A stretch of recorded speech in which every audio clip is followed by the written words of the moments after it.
ഓം ശ്രീ മഹാഗണപതിയൈ നമഃ. ഓം ശ്രീ സരസ്വതിയൈ നമഃ.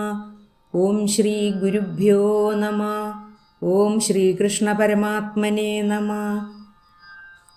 ഇന്ന് നമുക്ക് നാരായണീയം ദശകം 7-ലെ 10-ാമത്തെയും അവസാനത്തെയും ആയ ശ്ലോകമാണ് പഠിക്കേണ്ടത്. നമുക്കാദ്യം ശ്ലോകം ചൊല്ലാം.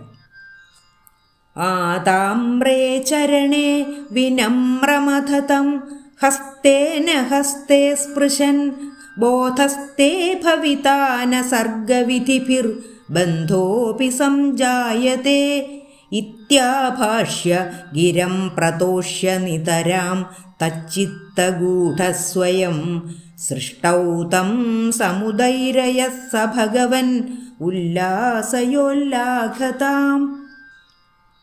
കഴിഞ്ഞ ശ്ലോകത്തിൽ വൈകുണ്ഠത്തിൽ ഭഗവത് രൂപം ദർശിച്ച ബ്രഹ്മാവ് സന്തോഷപരവശനായിട്ട് ഭഗവാന്റെ പാദപങ്കജത്തിൽ സാഷ്ടാംഗം പ്രണമിച്ചു. എന്നിട്ട് ഭഗവാനോട് പറഞ്ഞു, എൻ്റെ മനസ്സിലുള്ള ആഗ്രഹങ്ങളെ അങ്ങേക്കറിയാമല്ലോ, അത് പ്രദാനം ചെയ്താലും എന്ന്. ഇനി ഈ ശ്ലോകത്തിൻ്റെ അർത്ഥം നോക്കാം. ആതാമ്രേ ചരണേ വിനമ്രമഥതം ഹസ്തേന ഹസ്തേ സ്പൃശൻ ബോധസ്തേ ഭവിത ന സർഗവിധിഭിർ ബന്ധോപി സംജായതേ.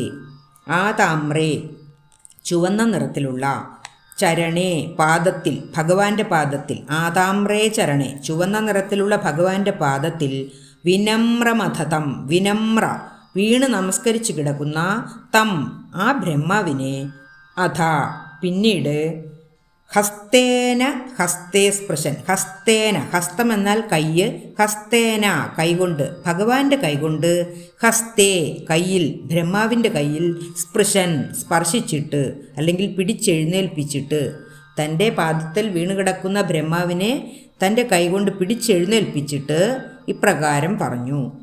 ബോധസ്തേ ഭവിത ന സർഗവിധിഭിർ ബന്ധോപി സംജായതേ. ബോധസ്തേ ബോധഃ തേ ബോധഃ അറിവ്, തേ നിനക്ക്, ഭവിത ഉണ്ടായിക്കൊള്ളും. സൃഷ്ടികർമ്മത്തിന് വേണ്ടിയുള്ള അറിവ് നിനക്ക് തനിയെ ഉണ്ടായിക്കൊള്ളും. ന സർഗവിധിഭിർ ബന്ധോപി സംജായതേ.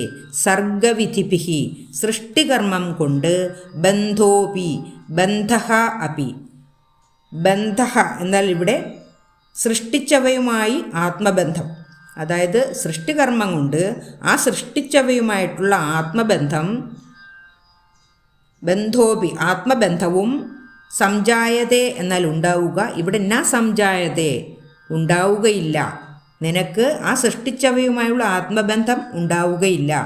അതായത് നമുക്കെല്ലാവർക്കും നമ്മൾ സൃഷ്ടിച്ചവയുമായി ആത്മബന്ധമാണ്. നമ്മുടെ മക്കൾക്ക് എന്തെങ്കിലും ദോഷം വന്നാൽ, അവരില്ലാതായാൽ നമുക്ക് സഹിക്കാൻ പറ്റുകയില്ല.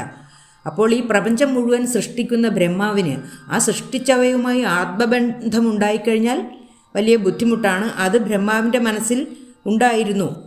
കഴിഞ്ഞ ശ്ലോകത്തിൽ ബ്രഹ്മാവ് ഭഗവാനോട് അപേക്ഷിക്കുന്നുണ്ട്, എൻ്റെ മനസ്സിൽ എന്താണെന്ന് അങ്ങേക്കറിയാമല്ലോ, അതെനിക്ക് പ്രദാനം ചെയ്താലും എന്ന്. അപ്പോൾ അതറിയാവുന്ന ഭഗവാൻ അതിനുള്ള ഉത്തരമാണിപ്പോൾ ബ്രഹ്മാവിന് നൽകിയിരിക്കുന്നത്. സൃഷ്ടികർമ്മത്തിനു വേണ്ടിയുള്ള അറിവ് നിനക്ക് സ്വയം ഉണ്ടായിക്കോളും. കൂടാതെ ഈ സൃഷ്ടികർമ്മം കൊണ്ട് നീ സൃഷ്ടിച്ചവയുമായുള്ള ആത്മബന്ധമൊന്നും നിനക്ക് ഉണ്ടാവുകയും ഇല്ല എന്ന് ഭഗവാൻ ബ്രഹ്മാവിനോട് പറയുന്നു. ഇനി അടുത്ത 2 വരികൾ നോക്കാം. ഇത്യാഭാഷ്യ ഗിരം പ്രതോഷ്യ നിതരാം തച്ചിത്തഗൂഢസ്വയം സൃഷ്ടൗ തം സമുദൈരയഃ സ ഭഗവൻ ഉല്ലാസയോല്ലാഘതാം. ഇത്യാഭാഷ്യ, ഇതി ആഭാഷ്യ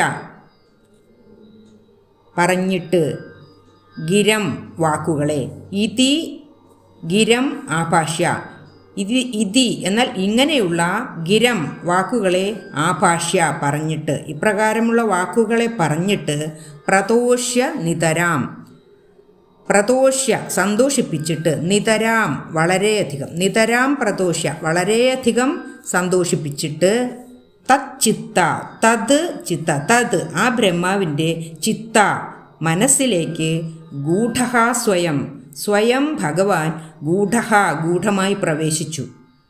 ഇങ്ങനെ ബ്രഹ്മാവിനോട് പറഞ്ഞ് ബ്രഹ്മാവിനെ വളരെയധികം സന്തോഷിപ്പിച്ചിട്ട് ആ ബ്രഹ്മാവിൻ്റെ മനസ്സിലേക്ക് ഭഗവാൻ സ്വയം ഗൂഢമായി പ്രവേശിച്ചു.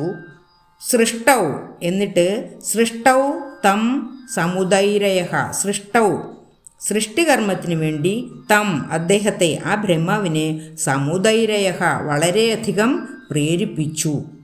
ഇപ്രകാരം ബ്രഹ്മാവിനെ സന്തോഷിപ്പിച്ചിട്ട് ഭ്രമാവിൻ്റെ മനസ്സിലേക്ക് ഗൂഢമായി സ്വയം കടന്നിട്ട് ബ്രഹ്മാവിനെ സൃഷ്ടികർമ്മങ്ങൾക്ക് വേണ്ടി വളരെയധികം പ്രേരിപ്പിച്ചു. സ ഭഗവാൻ സ അങ്ങനെയൊക്കെയുള്ള ഭഗവൻ അല്ലയോ ഭഗവാനെ ഉല്ലാസയോല്ലാഖതാം ഉല്ലാസയ വർദ്ധിപ്പിച്ചു തരണേ ഉല്ലാഖതാം ആരോഗ്യത്തെ എൻ്റെ ആരോഗ്യത്തെ വർദ്ധിപ്പിച്ചു തരണേ എന്ന് മേൽപ്പത്തൂർ ഭഗവാനോട് പറയുകയാണ്. ഇങ്ങനെയൊക്കെ ബ്രഹ്മാവിനെ സന്തോഷിപ്പിക്കുകയും ഒക്കെ ചെയ്ത സ ഭഗവാൻ അങ്ങനെയുള്ള ഭഗവൻ അല്ലയോ ഭഗവാനെ ഉല്ലാസയോല്ലാഖതാം എൻ്റെ ആരോഗ്യത്തെ വർദ്ധിപ്പിച്ച് തരയണമേ. ഇനി ഈ ശ്ലോകത്തിൻ്റെ ഒരുമിച്ചുള്ള അർത്ഥം ഒന്നുകൂടി പറയാം.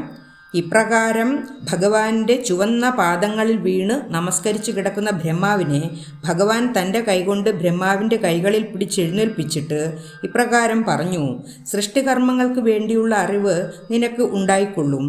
കൂടാതെ നീ സൃഷ്ടിച്ചവയുമായി യാതൊരു ആത്മബന്ധവും നിനക്ക് ഉണ്ടാവുകയും ഇല്ല. ഇപ്രകാരം പറഞ്ഞിട്ട് വളരെയധികം സന്തോഷിപ്പിച്ചിട്ട് ആ ബ്രഹ്മാവിൻ്റെ മനസ്സിലേക്ക് ഗൂഢമായി സ്വയം ഭഗവാൻ പ്രവേശിച്ചു. എന്നിട്ട് സൃഷ്ടിപ്രക്രിയ ചെയ്യാൻ വളരെയധികം പ്രേരിപ്പിച്ചു. ഇങ്ങനെയൊക്കെയുള്ള അല്ലയോ ഭഗവാനെ എൻ്റെ ആരോഗ്യത്തെ വർദ്ധിപ്പിച്ചു തരയണമേ എന്നാണ് ഈ ദശകത്തിൻ്റെ അവസാനത്തിൽ മേൽപ്പത്തൂർ ഭഗവാനോട് അപേക്ഷിക്കുന്നത്. ആതാമ്രേ ചരണേ വിനമ്രമഥതം ഹസ്തേന ഹസ്തേ സ്പൃശൻ ബോധസ്തേ ഭവിതാന സർഗവിധിഭിർ ബന്ധോപി സംജായത്തെ ഇത്യാഭാഷ്യ ഗിരം പ്രതോഷ്യ നിതരാം തച്ചിത്തഗൂഢസ്വയം സൃഷ്ടൗ തം സമുദൈരയഃ സ ഭഗവൻ ഉല്ലാസയോല്ലാഘതാം. നമുക്ക് ശ്ലോകം ഒന്നുകൂടി ചൊല്ലാം. ആതാമ്രേ ചരണേ വിനമ്രമഥതം ഹസ്തേന ഹസ്തേ സ്പൃശൻ ബോധസ്തേ ഭവിതാന സർഗവിധിഭിർ ബന്ധോപി സംജായത്തെ ഇത്യാഭാഷ്യ ഗിരം പ്രതോഷ്യ നിതരാം തച്ചിത്തഗൂഢസ്വയം സൃഷ്ടൗ തം സമുദൈരയഃ സ ഭഗവൻ ഉല്ലാസയോല്ലാഘതാം. 7ാമത്തെ ദശകം ഇവിടെ അവസാനിക്കുകയാണ്. 8ാമത്തെ ദശകം അടുത്ത വീഡിയോയിൽ ചെയ്യാം. സർവത്ര ഗോവിന്ദനാമ സങ്കീർത്തനം ഗോവിന്ദ ഗോവിന്ദ. ഓം ശ്രീകൃഷ്ണ പരമാത്മനേ നമഃ.